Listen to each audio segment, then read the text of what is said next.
और तू कहती है कि निर्गुण ब्रह्म सगुण कैसे हुआ।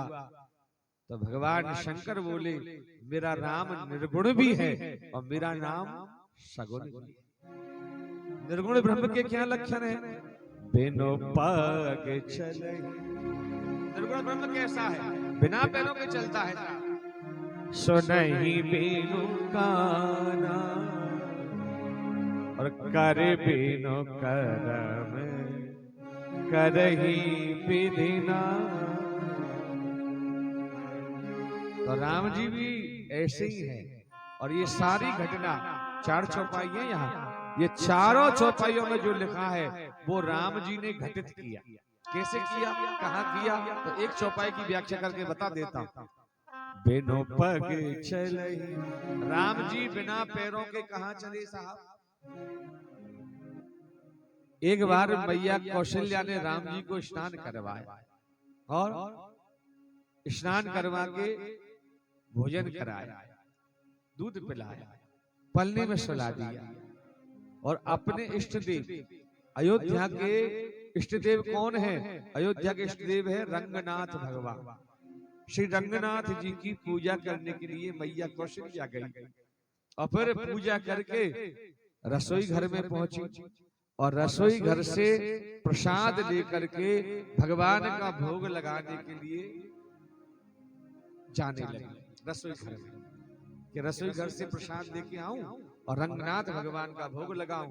तो जैसे ही रसोई घर में पहुंची कौशल्या मैया, तो क्या देखा, राम भद्र बैठे हैं और भोग लगा रहे हैं।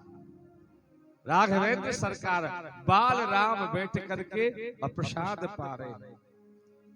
कौशल्या ने कहा मैं तो पल्ले में सुला के आई थी, ये यहाँ कैसे आ गया? और कौशल्या दौड़ करके गई, पल्ले के पास गई तो क्या देखा, पल्ले में राम जी सो रहे। दौड़ करके आई रसोई में तो राम जी प्रसाद पा रहे हैं। इहा उहा दुई बालक देखा, तुलसीदास जी ने कहा दोनों जगह देखा। मति भ्रम मोरे की आन विशेष, ये मेरी मति का भ्रम है या कोई विशेष कारण है? तो भगवान ने विराट रूप दिखाया। भगवान कहते हैं मैया जब रंगनाथ ही तेरा बेटा बन करके आया तो भोग लगाने की जरूरत क्या है, मुझे ही भोग लगा। वे सारी दुनिया का मालिक तेरा पुत्र बन के आया। तो भगवान बिना पैरों के चले, कहाँ चले? अयोध्या में कौशल्या मैया के।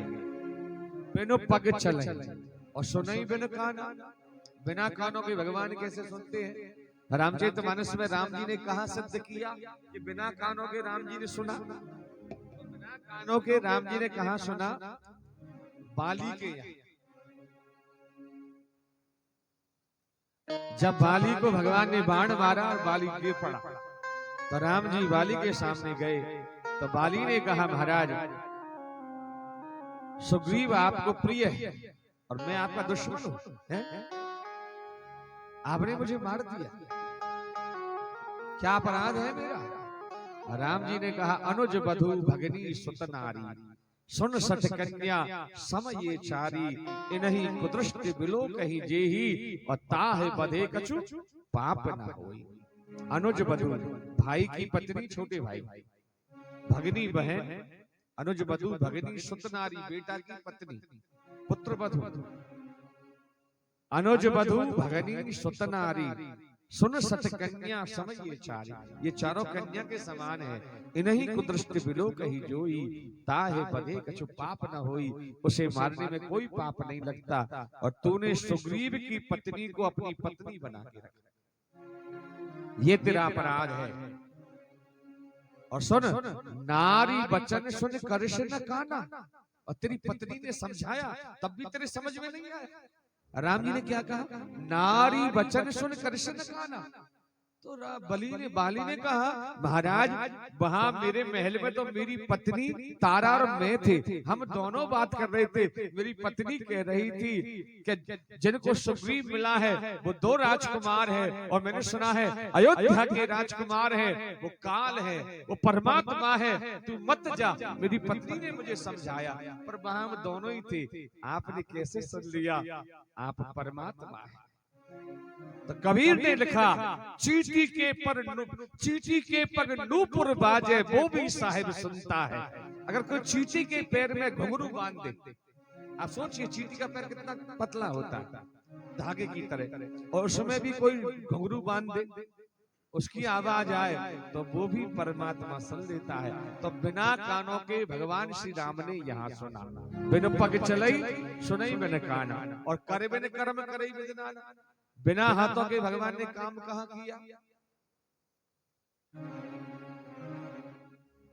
परशुराम जी के सामने लक्ष्मण ने कहा परशुराम जी, राम जी ने धनुष को नहीं तोड़ा तो कैसे टूटा? क्या छुअत टूट रघुपति ही न दोष, केवल छुआ और टूट गया, इसमें राम जी का कोई दोष नहीं है। छुअत टूट रघुपति ही न दोष। अरे परशुराम ने कहा ऐसे नहीं मानूंगा, राम इस धनुष को चढ़ा के बता दे मेरे धनुष को, तो मैं जान जाऊंगा तू परमात्मा है, नहीं तो आज के बाद राम नाम बदल देना। और जैसे ही धनुष बढ़ाया परशुराम जी ने राम जी की ओर, तो ले देत चाप आप ही चले गए। तुलसीदास जी ने क्या लिखा? राम जी ने हाथ नहीं बढ़ाया, देत चाप आप ही चले गए, अपने आप धनुष चला और राम जी के पास चला गया। और परशुराम मन विस्मय भयो, परशुराम जी विस्मित हो गए, यही साक्षात परमात्मा है, इसने बिना छुए ही धनुष को तोड़ा। भगवान ने हाथ नहीं बढ़ाया, भगवान ने धनुष पकड़ा नहीं, धनुष अपने आप चल के चला गया। तो राम निर्गुण ब्रह्म भी है और राम सगुण ब्रह्म भी है। ये चौपाई में निर्गुण और ब्रह्म की और सगुण ब्रह्म की व्याख्या किया। अब भगवान के अवतार के 5 कारण है, तो भगवान शंकर कहते हैं 2-3 कारण बता देते हैं।